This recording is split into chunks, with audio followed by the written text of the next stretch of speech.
Today we are going to start working on a superhero database. From the last lessons, you should have learned that a database is something that can be used to store information about people or things. So we're going to start out by going to Access. So we're going to search for Access.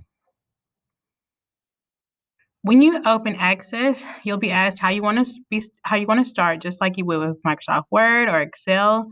We are going to start from a blank database, but you can see how you can also start from templates.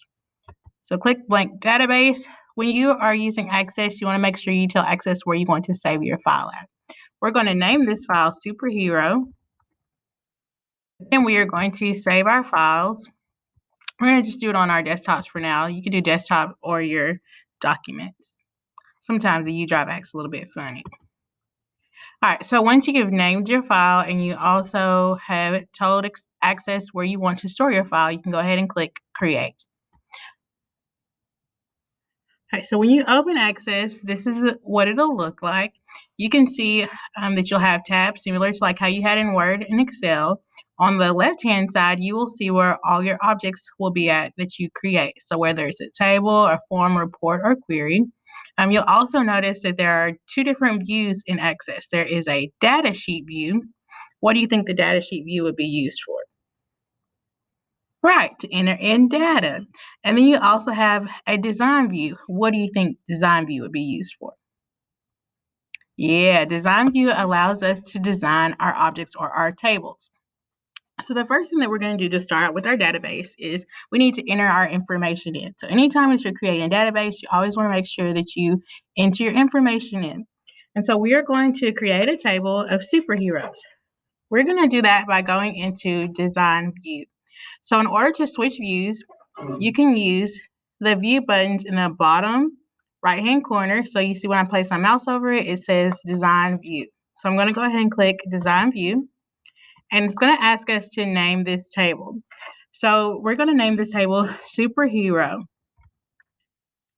So whenever you name a table, you save a table, you'll notice over here on the left-hand side that the name of the object changes.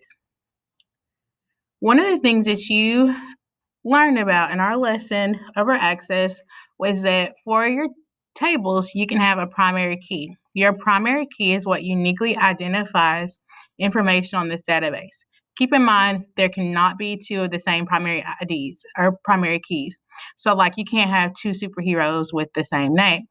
So one of the things we want to make sure we do with the primary key, if you look at the data type, it says auto number. That means that it would automatically assign a number to our primary key. We don't want it to just say 1, 2, 3, 4, 5, 6, etc. We want to be able to type in the superhero name here. So I want you to click where it says data type. Click that drop down. Notice the different data types that we have available to us. So typically, a superhero name is not that long. So which data type do you think we should use? So we're going to use the short text option. Notice when you click on short text, it allows you to change the field size, meaning how many characters that you can type for a field. And then you also have other options below as well. So we're going to click back in field name and we're going to change the name of this field. So remember, your field is going to be the name of each column. So we're going to name this first field superhero. Superhero name.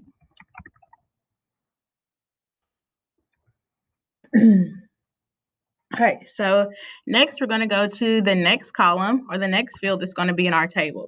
So we want to know the superhero name and we also want to know their special power. So we're going to type out special power. And remember, this is where we're designing our table. So we're telling Access what type of information we want to include about our superheroes. So for data type, we're going to use short text again.